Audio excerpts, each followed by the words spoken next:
Hi friends, എല്ലാവർക്കും എൻ്റെ പുതിയൊരു വീഡിയോയിലേക്ക് സ്വാഗതം. ഇന്ന് നമ്മൾ നിൽക്കുന്ന ജില്ലയുടെ ആസ്ഥാനം വരെ ഒന്ന് കറങ്ങാൻ പോവുകയാണ്. ഇന്നൊരു കാർത്തിക പൗർണമിയാണ്. അതുകൊണ്ട് ഇവിടെ ചെറിയ അവധിയാണ്.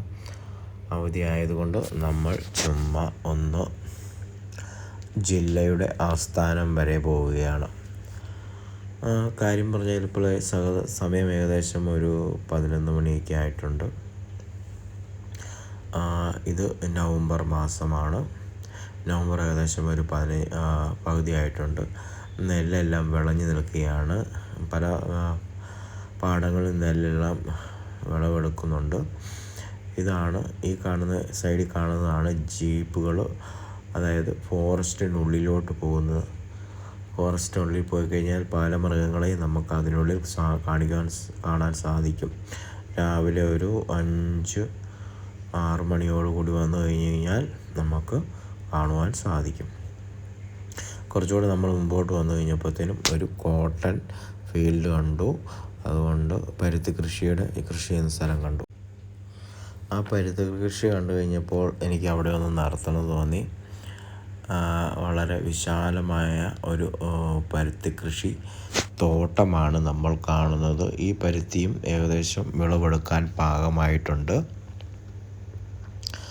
പരുത്തി കൃഷിയെക്കുറിച്ച് മുമ്പ് ഞാനൊരു വീഡിയോ ചെയ്തിരുന്നു. പറ്റുമെങ്കിൽ നിങ്ങളത് കാണുക. പരുത്തി കൃഷി വളരെ കറുത്ത മണ്ണിലാണ് ഈ പരുത്തി കൃഷി നടത്തുന്നത്. പിന്നെ ഇതിനെക്കുറിച്ച് ഇതൊക്കെ കണ്ട് ഞാൻ മുമ്പോട്ട് വീണ്ടും യാത്രയായി. നമ്മൾ പോകുന്നത് ജില്ലയുടെ നമ്മൾ താമസിക്കുന്ന സ്ഥലത്തെ ഇപ്പോൾ നമ്മളുള്ളത് തെലങ്കാനയിലാണ്. തെലങ്കാനയിലെ ജില്ല ആസ്ഥാനത്തേക്കാണ് നമ്മൾ പോകുന്നത്. ഇന്നൊരു ഹോളിഡേ ആണ്. അതുകൊണ്ട് കാർത്തിക പൗർണമി ദിവസമാണ്. അതുകൊണ്ട് ഇവിടെ ഒരു അമ്പലമുണ്ട്. ഈ അമ്പലത്തിലേക്കാണ് അമ്പലവും. അതുപോലെ അമ്പലത്തിൻ്റെ തൊട്ടടുത്ത് ഗോദാവരി റിവറുമുണ്ട്. അപ്പം ഇന്നവിടെ ഗോദാവരി സ്നാനം ഒക്കെ നടത്തിയിട്ട് ആൾക്കാർ അമ്പലത്തിലേക്ക് വരുന്നുണ്ട്, ഭക്തർ. അപ്പോൾ അതങ്ങനെ ഒരു കാഴ്ച കാണാൻ വേണ്ടിയാണ് നമ്മൾ പോകുന്നത്.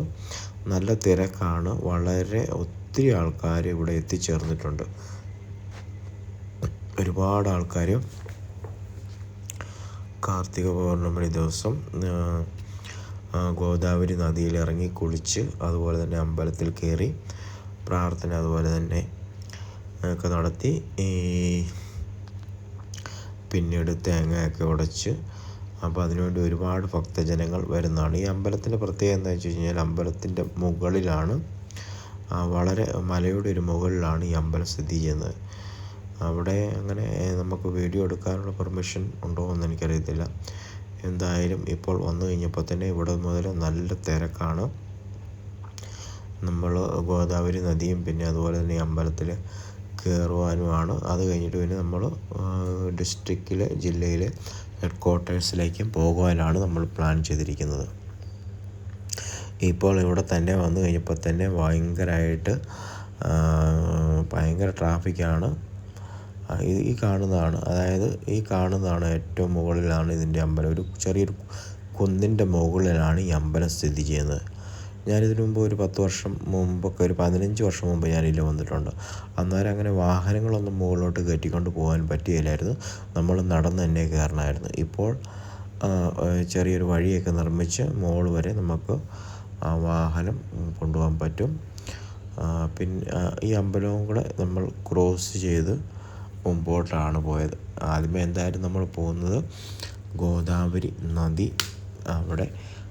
അതാണ് കാണുവാൻ പോകുന്നത്. ഗോദാവരി നദി ഏകദേശം അടുക്കാറായി. ഗോദാവരി ഡെൽറ്റയോട് ചേർന്ന് കിടക്കുന്ന സ്ഥലങ്ങളിൽ ഇപ്പോഴും കൃഷി നടക്കുന്നുണ്ട്. നല്ല രീതിയിൽ നെല്ലെല്ലാം നല്ല വിളഞ്ഞ് പാകമായിട്ടാണ് കിടക്കുന്നത്. അടുത്ത ആഴ്ചയിൽ എന്താണ് ഇതിൻ്റെ ഹാർവെസ്റ്റ് നടക്കും. നമ്മുടെ നാട്ടിലെ പോലെ അരിയല്ല ഇത്. ഇവിടെയുള്ള അരികളെല്ലാം വൈറ്റ് കളറിലാണ്. പക്ഷേ നല്ല ബിരിയാണി റൈസ് പോലത്തെ ആ ടേസ്റ്റാണ് ഈ അരികൾക്കെല്ലാം. ഇവിടെയുള്ളൊരു അരി ചോറ് വെക്കുമ്പോൾ ആ വെള്ളം ഊറ്റിക്കളയുകയല്ല, കഞ്ഞിവെള്ളം നമ്മൾ ഊറ്റിക്കളയുന്ന പോലെ ഊറ്റിക്കളയുകയല്ല ചെയ്യുന്നത്. ഇവർ ലിമിറ്റഡായിട്ട് വാട്ടർ അതിനകത്ത് വെച്ചിട്ട് ചോറ് വറ്റിച്ചെടുക്കുകയാണ്. ബിരിയാണി റൈസ് പോലെ അങ്ങനെയൊക്കെയാണ് ചെയ്യുന്നത്. കഞ്ഞിവെള്ളം നമ്മൾ നാട്ടിലെ പോലെ ഊറ്റിക്കളയാറില്ല. ലിമിറ്റഡായിട്ട് ചോറ് വറ്റിച്ചെടുക്കുകയാണ്. അങ്ങനെയാണ് ഇവിടെയുള്ളവരെല്ലാം ഭക്ഷണം അരി ഉണ്ടാക്കുന്നത്. ഇപ്പോൾ നമ്മൾ ഗോദാവരി നദി ബ്രിഡ്ജിന് മുകളിലാണ്. ഏകദേശം ഒരു 10-12 വർഷം മുമ്പ് ഓപ്പോസിറ്റ് ഒരു ബ്രിഡ്ജ് ഉണ്ടായിരുന്നു. അതൊരു ചെറിയൊരു ബ്രിഡ്ജായിരുന്നു. അതിലേ കൂടെയാണ് പോയിക്കൊണ്ടിരുന്നത്. പക്ഷേ ഇത് പുതിയൊരു ബ്രിഡ്ജാണ്. പുതിയ ബ്രിഡ്ജ് പണി തീർന്നു കഴിഞ്ഞപ്പോഴത്തേനും സൈഡിലുള്ള ആ ബ്രിഡ്ജ് അത് മാറ്റിക്കളഞ്ഞു. ഇപ്പോൾ ഇതിനകത്ത് വെള്ളം നിൽക്കുന്നത് എന്താണെന്ന് ചോദിച്ചു കഴിഞ്ഞാൽ, താഴെ ഭാഗത്ത് ചെറിയ ചെക്ക് ഡാം പോലെ കെട്ടിയിട്ടുണ്ട്. അതുകൊണ്ടാണ് ഇപ്പോഴും വെള്ളം ഇതിനകത്ത്. പണ്ടൊന്നും ഇതിലേക്ക് വരുമ്പോൾ വെള്ളമില്ലായിരുന്നു. എന്തായാലും ഞാൻ ഈ സൈഡിൽ വന്നു കഴിഞ്ഞപ്പോഴത്തേനും കാണുന്ന കാഴ്ച എന്താണെന്ന് ചോദിച്ചു കഴിഞ്ഞാൽ, ഇവിടെ 2 ചേട്ടന്മാരുണ്ട്. അവരെന്തോ ചൂണ്ടയിടുന്നതാണോ എന്തോ ചെറിയ ടെക്നിക്കുകൾ ഉപയോഗിച്ച് ഇവർ ഒരു വലിയ മീനിനെ പിടിച്ചു. വലിയ മീനെന്ന് പറഞ്ഞു കഴിഞ്ഞാൽ എനിക്ക് തോന്നുന്നത് ഇതൊരു നാട്ടിലെ പോലെ മുഷിയാണോ എന്നറിയത്തില്ല. പേരൊക്കെ ചോദിച്ചു, പക്ഷേ നമുക്ക് കാര്യങ്ങളൊന്നും മനസ്സിലായില്ല. കോഴിയുടെ എന്തോ കുടലാണ് കൊടുത്തതെന്ന് തോന്നുന്നു. എന്തായാലും അതിനകത്ത് കുരുങ്ങിയിട്ടുണ്ട്. ഒരു 5-6 കിലോ ഒക്കെ വരുന്ന ജീവനുണ്ട്. പിടയ്ക്കുന്നുണ്ട്. ജസ്റ്റ് ഇപ്പോൾ പിടിച്ചതേ ഉള്ളൂ. നാട്ടിലെ ആൾക്കാരെ കൊണ്ട് കഴിഞ്ഞാൽ അവന്മാർ പറന്ന് ഇതിനകത്ത് സംഭവങ്ങളിടും. പക്ഷേ ഇവർ ജസ്റ്റ് എന്തോ വള്ളി മാത്രമേ ഇടുന്നുള്ളൂ, ഒരു ഹുക്കും ഇടുന്നുള്ളൂ. അതുപോലെ തന്നെ വലിയ നമ്മൾ ഉപയോഗിക്കുന്ന സംഭവങ്ങളൊന്നും നാട്ടിലെ കൂട്ടർ കാണുന്ന ഞാൻ കണ്ടില്ല. ജസ്റ്റ് ഒരു വള്ളിയുടെ അടുത്തൊരു ഹുക്കൊക്കെ ഇവരിടുന്നുള്ളൂ. എന്തായാലും വലിയൊരു മീനാണ്. അത് ജസ്റ്റ് ഇപ്പോൾ ഒന്ന് ഉടക്കി വലിച്ച് പൊക്കിക്കൊണ്ട് കരയിലിട്ടതേ ഉള്ളൂ. അവരാണ്ട് നമ്മൾ വില ചോദിക്കുന്നത്. എനിക്കിത് കണ്ടപ്പം ഒരു പാപം തോന്നി. ഒരു 1000 രൂപയ്ക്കാണ് ഇതിനെ മേടിച്ചിട്ട് അതിനെ തിരിച്ച് ആ നദിയിലേക്ക് ഇടാനൊക്കെ എനിക്ക് തോന്നി. പക്ഷേ പുള്ളി പറഞ്ഞ് 1000 ഒന്നും അല്ല, 2000 രൂപയൊക്കെ വേണമെന്നൊക്കെയാണ് പറയുന്നത്. എന്തായാലും കുറച്ചുകൂടെ ഞാൻ അവിടെ തന്നെ നിന്നു. വളരെ പണ്ടൊക്കെ എന്ന് പറഞ്ഞു കഴിഞ്ഞാൽ ഈ സമയത്തൊക്കെ നദിയിൽ വെള്ളമൊന്നുമില്ല. കാര്യം ഇവിടുന്ന് ഒരു കുറച്ച് താഴോട്ട് മാത്രമേ വെള്ളമുള്ളൂ. ഓക്കെ, അവിടെ ഒരു ഡാം പോലെ ചെറിയ ബണ്ട് കെട്ടിയതുകൊണ്ടാണ് കൃഷിക്ക് വേണ്ടിയിട്ട് അതിന് വേണ്ടി വെള്ളം കെട്ടിയതുകൊണ്ടാണ് ഇങ്ങനെ വെള്ളം നിൽക്കുന്നത്. നമ്മൾ കുറച്ചുകൂടെ മുമ്പോട്ട് പോയി മഞ്ചേരിയാല, അതുപോലെ ഡിസ്ട്രിക്ട് ഹെഡ് ക്വാർട്ടേഴ്സ് ഭാഗത്ത്, അല്ലെങ്കിൽ ഇത് ഗോദാവരിക്കനി, അവിടെ ചിലപ്പം ഈ സെയിം റിവർ തന്നെയാണ്, പക്ഷേ വെള്ളം കാണുന്നില്ല. ഓക്കെ, അപ്പം ഈ സമയത്തൊക്കെ വരും വെള്ളം ഇതിനകത്തില്ല. പണ്ടൊക്കെ ഞാൻ ഇപ്പോഴും ഓർക്കുന്നുണ്ട്, ഇതിനകത്തൂടെയൊക്കെ ഇറങ്ങിയിട്ടുണ്ട്. ചെറിയ ചെറിയ ചാലുകൾ പോലെ ഇതിലെ കൂടെ വെള്ളം ഉണ്ടായിരുന്നുള്ളൂ അന്നത്തെ കാലത്ത്. പക്ഷേ ഇപ്പം ഇവരിങ്ങനെ തടയണ കെട്ടി വെള്ളം ഒരുപാടുണ്ട്. കൃഷിക്കും മറ്റു കാര്യങ്ങൾക്ക് വേണ്ടി ഈ വെള്ളമാണ് ഉപയോഗിക്കുന്നത്.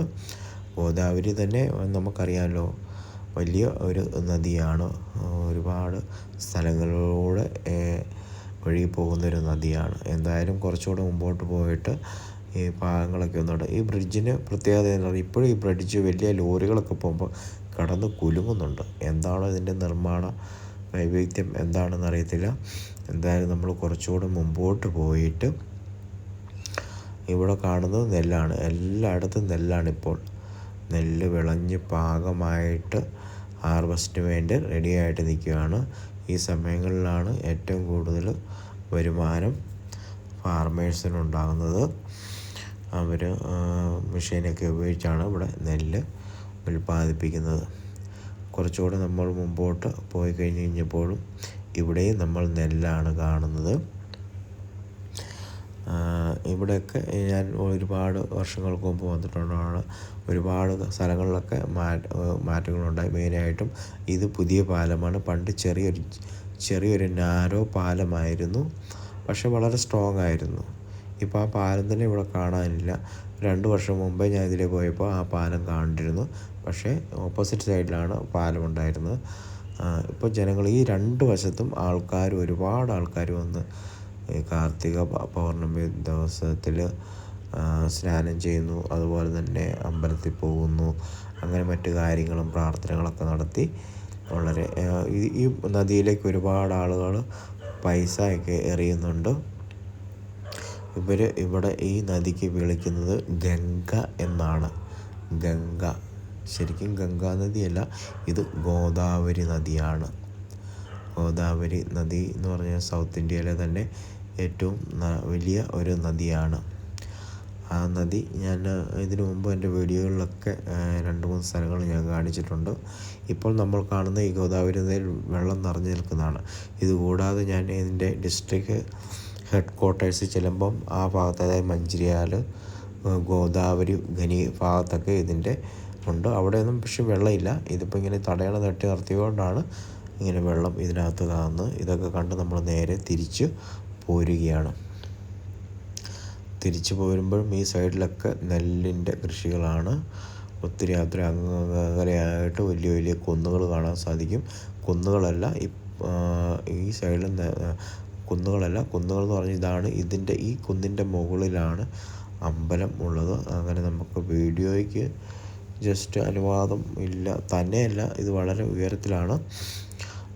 അതുകൊണ്ട് നമ്മൾ വാഹനമൊക്കെ ഒരു സ്ഥലത്ത് ഒതുക്കി വെച്ചതിന് ശേഷമാണ് നമ്മൾ അവിടെ മുകളിൽ പോയി കണ്ടത്. ഇതാണ് ഇതിനകത്ത് മെയിൻ കവാടം. ഈ മെയിൻ കവാടത്തിലൂടെ കയറിയാണ് നമ്മൾ അമ്പലത്തിൻ്റെ ഏറ്റവും മുകളിലെത്തുന്നത്. ഇവിടുത്തെ പോലീസിൻ്റെ വാഹനമാണ്. എല്ലാ പോലീസുകാർക്കും ഇന്നോവയും അതുപോലെ തന്നെ ഇന്നോവ ക്രിസ്റ്റയുമാണ്. KCRൻ്റെ ഭരണകാലത്ത്, ഇതിനു മുമ്പിലുള്ള ഗവൺമെൻറ് KCRൻ്റെ ഭരണകാലത്താണ് എല്ലാ പോലീസുകാർക്കും ഇന്നോവ ക്രിസ്റ്റ കൊടുത്തേക്കുന്നത്. നമ്മുടെ നാട്ടിൽ ക്വാളിസ് കൊടുത്ത പോലെ, അതുപോലെ തന്നെ ബൊലെറോ കൊടുത്ത പോലെ എല്ലാ തെലുങ്കാന ത്രൂ ഔട്ട് പോലീസുകാർക്ക് ഇന്നോവ ക്രിസ്റ്റയും ഇന്നോവയും മാത്രമാണ് പോലീസുകാരുടെ വാഹനമായിട്ട് കൊടുത്തിരിക്കുന്നത്. അതുപോലെ തന്നെ ബൊലെറോയും കൊടുത്തിട്ടുണ്ട്. ഓക്കെ, എന്തായാലും ജനങ്ങളൊക്കെ വളരെ ഭക്തിസാന്ദ്രമായിട്ടാണ് വരുന്നത്.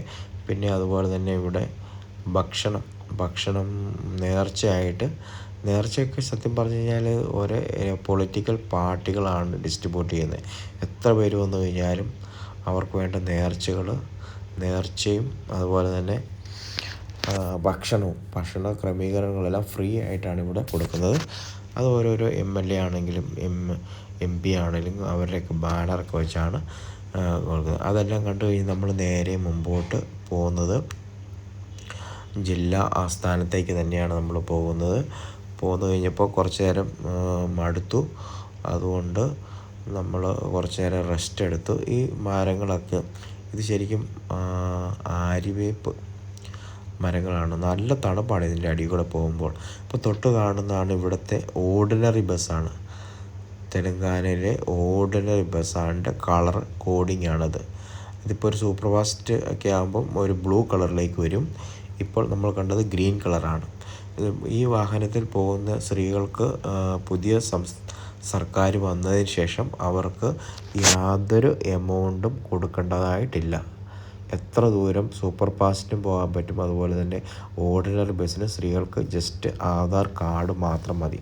ആധാർ കാർഡ് ഉണ്ടെങ്കിൽ അവർക്ക് എവിടെ വേണമെങ്കിലും യാത്ര ചെയ്യാൻ പറ്റും. 1 രൂപ പോലും കൊടുക്കേണ്ടതായിട്ടില്ല. പക്ഷേ ആണുങ്ങൾക്ക് പൈസ കൊടുക്കണം. അപ്പം എന്തൊക്കെയാണ് മാറ്റങ്ങൾ നമ്മുടെ സംസ്ഥാനങ്ങളിൽ ഉണ്ടാകേണ്ടതെന്ന് വളരെ ആലോചിക്കേണ്ടതാണ്. അങ്ങനെ ഏകദേശം നമ്മൾ ജില്ലാ ആസ്ഥാനത്തെത്തിയിട്ടുണ്ട്. ഈ സ്ഥലത്തിൻ്റെ പേരാണ് മഞ്ചേരിയാൽ എന്ന് പറയുന്നത്. മഞ്ചേരിയാലിനെ കുറിച്ച് പറയുകയാണെങ്കിൽ ഇവിടെ മെയിനായിട്ടും ആളുകളുടെ വരുമാനം എന്താണെന്ന് ചോദിച്ചു കഴിഞ്ഞാൽ ഇവിടെ മെയിനായിട്ട് കോൾ മൈനിങ് ആണ്. സിംഗരണി വർക്കേഴ്സ്, കോൾ മൈനിങ്. നമ്മുടെ നാട്ടിൽ ജലത്തിൽ നിന്ന് അല്ലെങ്കിൽ ഹൈഡ്രോ ഇലക്ട്രിസിറ്റി പവറാണ് ഉപയോഗിക്കുന്നത്.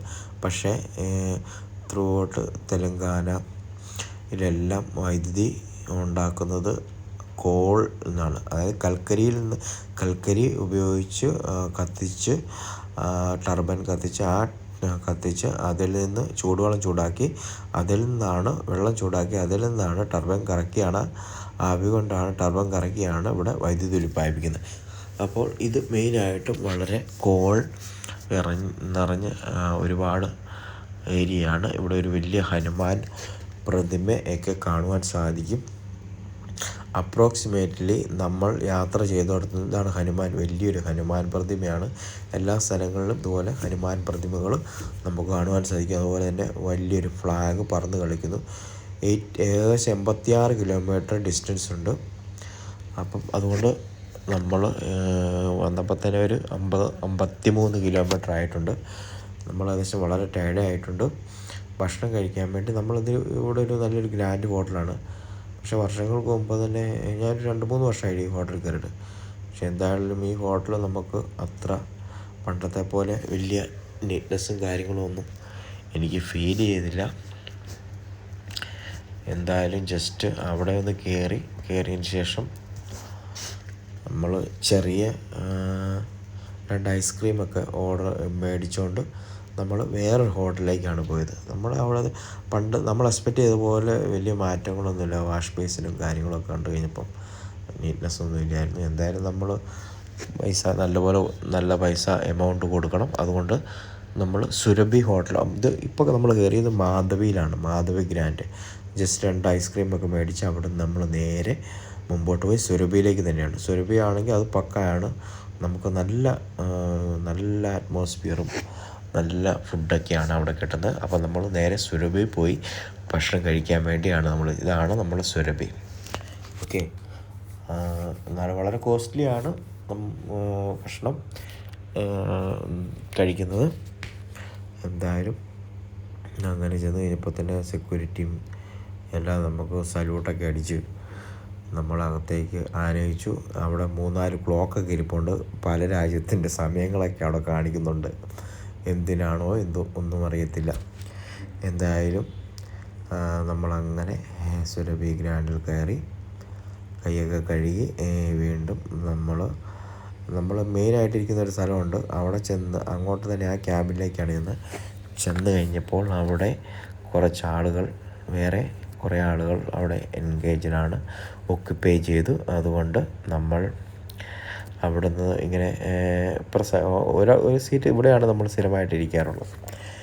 എന്തായാലും അവിടെ നിന്ന് നമ്മൾ വീണ്ടും തിരിഞ്ഞ് പുറകോട്ട് നടന്ന് വേറൊരു ക്യാബിനിൽ കയറി.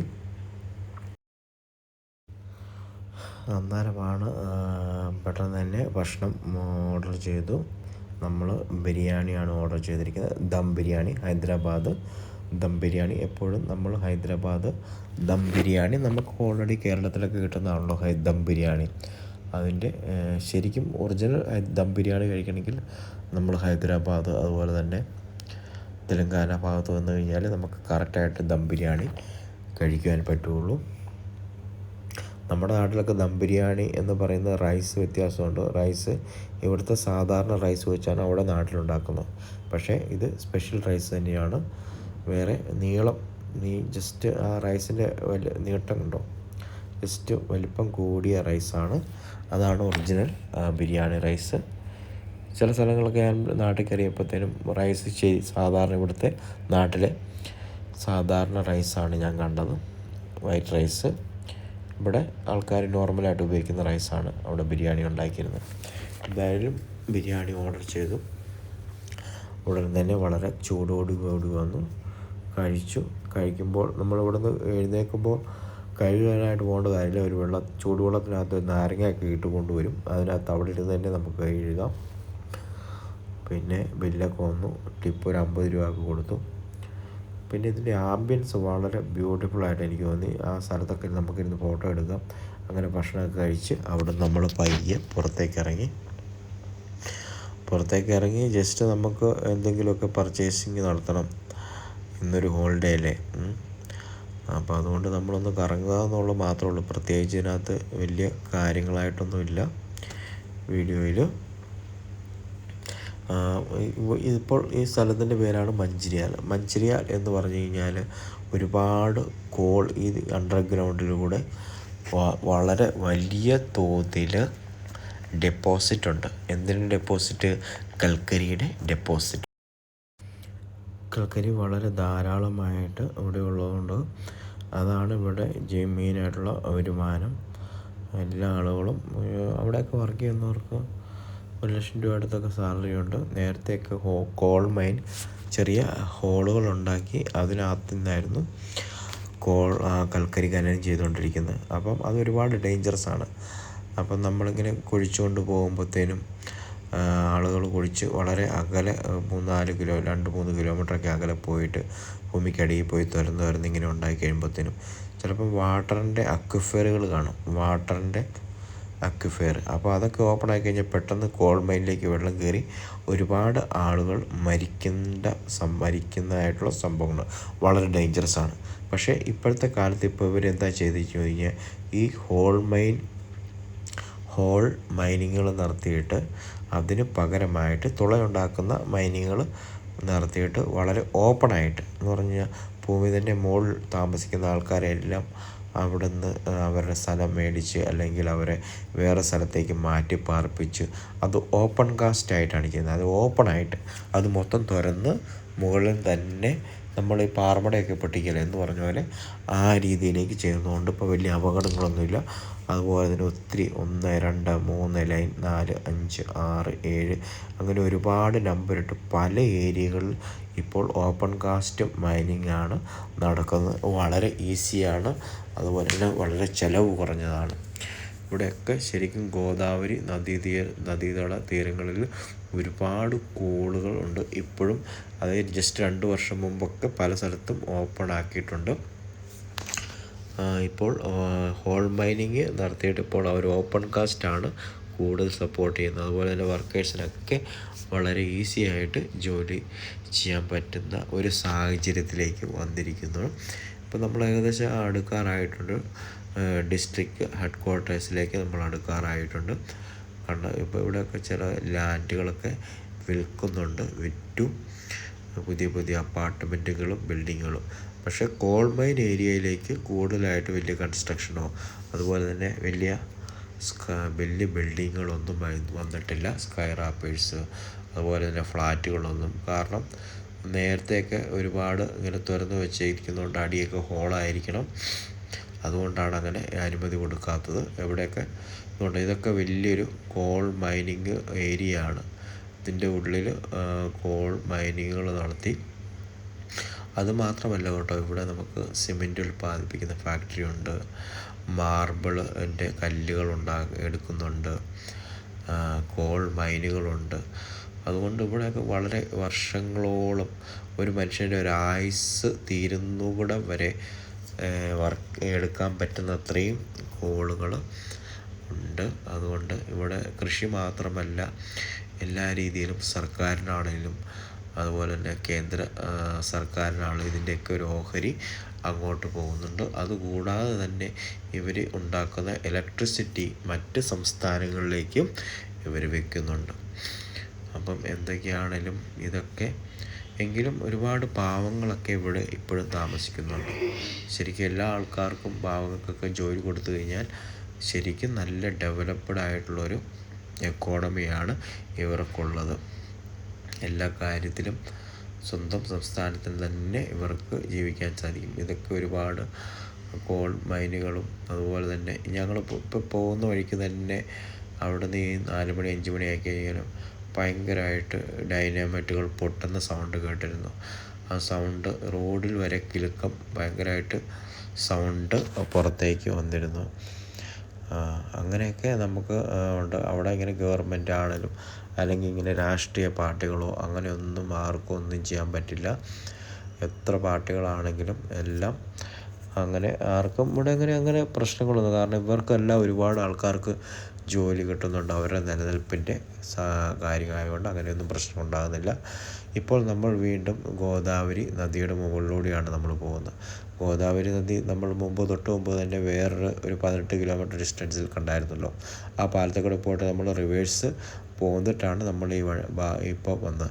ശരിക്കും ഇതാണ് ഗോദാവരി നദിയുടെ ഇപ്പോഴത്തെ അവസ്ഥ. അതായത് റെയിൻ ഫെഡ് നദിയാണ് മെയിനായിട്ട് ഗോദാവരി.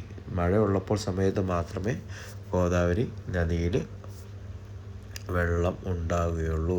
ശരിക്കും ഇതാണ് യഥാർത്ഥ പ്രതിച്ഛായ. മുമ്പ് നമ്മൾ കണ്ടതെന്ന് പറഞ്ഞു കഴിഞ്ഞാൽ തൊട്ട് മുമ്പ് അവിടെ ചെറിയ ബണ്ടുകൾ കെട്ടി നിർത്തി വെള്ളം കൃഷിക്ക് വേണ്ടി ഉപയോഗിക്കുന്നത് കൊണ്ടാണ് അത്രയും വെള്ളം അതിനകത്ത് കണ്ടത്. കുറച്ചുകൂടി നമ്മൾ പോയി എന്ന് പറഞ്ഞു കഴിഞ്ഞാൽ ഇവിടെയൊക്കെ ചില ഗ്രീനറികളൊക്കെ ഉണ്ട്. ജസ്റ്റ് ഒന്ന് ചുറ്റി കറങ്ങുക മാത്രമാണ്. പക്ഷേ കോൾ മൈനിലേക്കൊന്നും നമുക്കങ്ങനെ പ്രവേശനമില്ല. അതിനൊക്കെ വളരെ പ്രത്യേകമായിട്ട് പാസുകൾ എടുക്കണം. അതുപോലെ തന്നെ ആൾക്കാരുമായിട്ട് അവിടെയുള്ള ആൾക്കാരും അവിടുത്തെ മുതിർന്ന ഉദ്യോഗസ്ഥരുടെയൊക്കെ അനുമതി ഉണ്ടെങ്കിൽ മാത്രമേ നമുക്ക് കോൾ മൈന് അകത്തേക്ക് കയറി നമുക്ക് വീഡിയോ എടുക്കുവാൻ സാധിക്കുകയുള്ളൂ.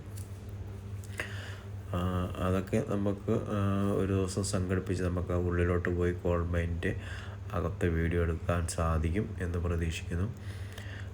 ഇവിടെയൊക്കെ ഒരുപാട് ഗുഡ്സ് ട്രെയിനുകൾ വന്നിട്ടുണ്ട്. ഈ ഗുഡ്സ് ട്രെയിനുകൾ നിറച്ചും കൽക്കരിയാണ് നിറച്ച് വെച്ചിരിക്കുന്നത്. അത് നമ്മുടെ ഈ സംസ്ഥാനത്തേക്ക് മാത്രമല്ല, ഈവൻ കേരളത്തിലേക്കും അതുപോലെ തന്നെ മറ്റ് സംസ്ഥാനങ്ങളിലേക്കൊക്കെ പോകുന്നുണ്ട്.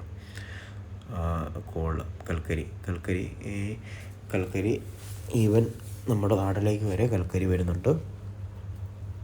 ഇവർ മെയിനായിട്ട് ഇവിടെ രാമകുണ്ടം, ഇപ്പോൾ ഞാൻ നിൽക്കുന്നു പറഞ്ഞു കഴിഞ്ഞാൽ ഡിസ്ട്രിക്ട് ഹെഡ് ക്വാർട്ടേഴ്സിൽ നിന്ന് മാറി രാമകുണ്ടം എന്ന് പറഞ്ഞ സ്ഥലത്താണ്.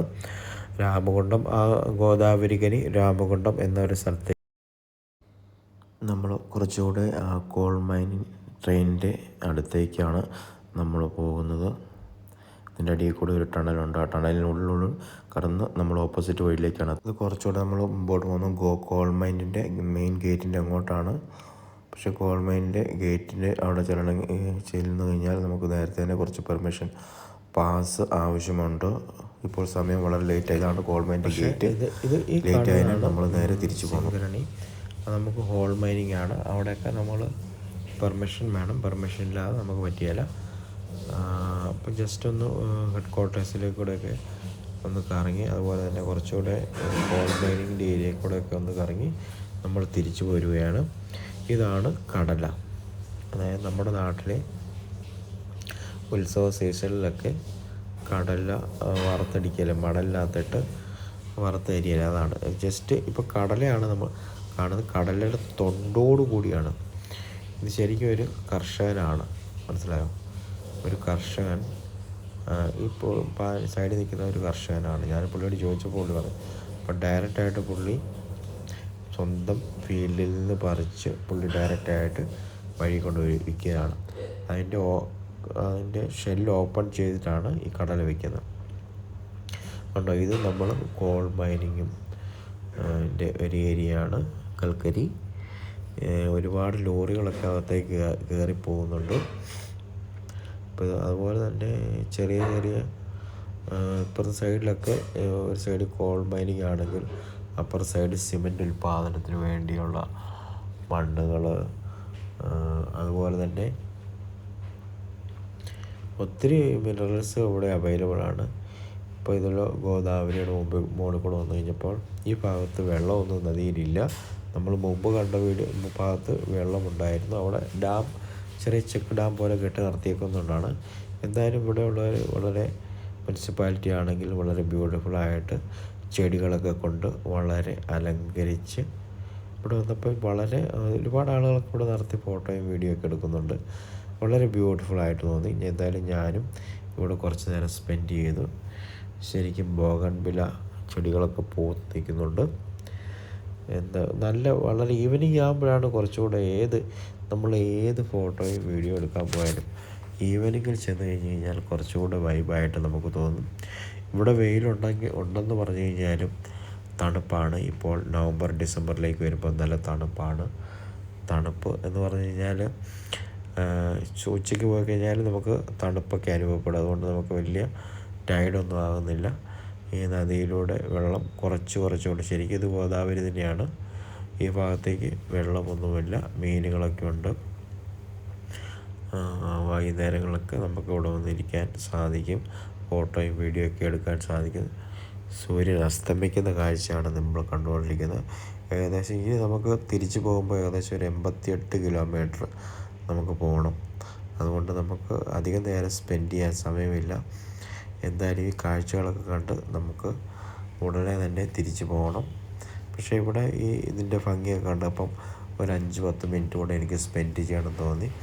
അങ്ങനെ ഇതൊക്കെ നനയ്ക്കുന്നുണ്ടോ അതോ വെള്ളമൊക്കെ നനച്ച് കൊടുക്കുന്നുണ്ടോ എന്നൊന്നും അറിയത്തില്ല. എന്തായാലും ഇതൊക്കെ വളരെ പൂത്ത് ഈ സമയത്തും വളരെ മനോഹരമായി നിൽക്കുന്നത് കണ്ടപ്പോൾ എനിക്ക് കുറച്ച് വീഡിയോസൊക്കെ എടുക്കണം തോന്നി. കുറച്ച് നേരം ഞാനവിടെ സമയമൊക്കെ സ്പെൻഡ് ചെയ്തു. ഒരുപാട് ദൂരം നമുക്ക് ഇത്രയും തിരിച്ചു പോകണം. ഗൂഗിൾ മാപ്പൊക്കെ ഇട്ടാണ് നമ്മൾ പോകുന്നത്. ചില സമയങ്ങളിലൊക്കെ നമ്മൾ ഇത്രയും വർഷങ്ങൾ യാത്ര ചെയ്താലും ചിലപ്പോൾ തെറ്റിപ്പോകാൻ സാധ്യതയുണ്ട്. എന്തായാലും മറ്റൊരു വീഡിയോയുമായി വീണ്ടും